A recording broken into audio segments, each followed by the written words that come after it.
Okay mga bossing, ayan. So paano nga ba mag-install ng ganitong voltmeter para sa kahit anong motor? Okay, so ito mga bossing, yung voltmeter na merong volts, merong temperature at merong orasan. Paano nga ba i-install yung ganitong uri ng voltmeter na may orasan na hindi nagre-reset yung kanyang orasan kapag pinapatay natin ang ating unit? So marami na nakapag-install ng ganito na re-request sa atin. So tinatanong nila bakit ganon. Tuwi na lang daw isususi nila, kailangan pa nila i-reset yung orasan. Paano natin magagawang ma-install itong ating voltmeter na hindi na nagre-reset ng orasan? So isang set lang, kapag sinusi mo, nasa tamang oras pa rin. Okay?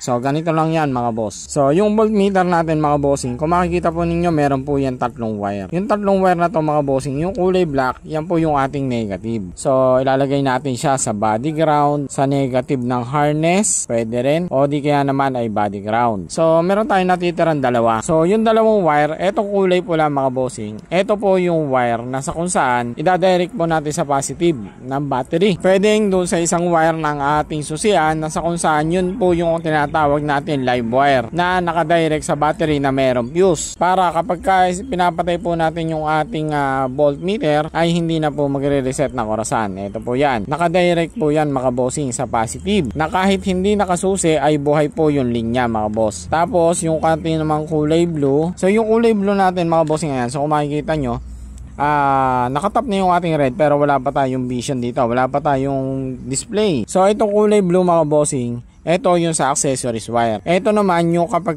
sinusi ninyo ang inyong motor, saka lang po siya magkakaroon ng power. Yun po yung tinatawag nating accessories wire. Kung sa Honda, kulay black. Kung sa mga Suzuki, kulay orange.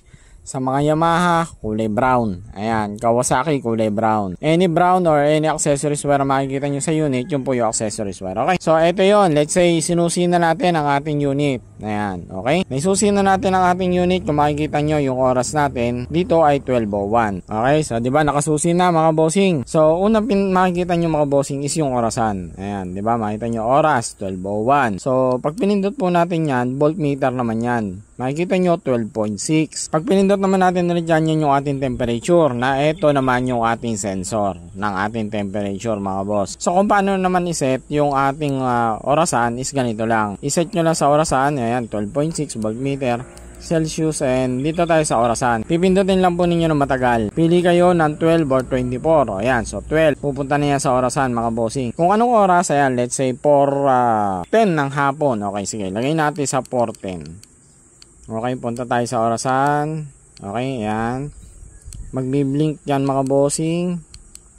Ayan, antayin natin. Pupunta tayo sa orasan, magbi-blink. Set natin sa 4.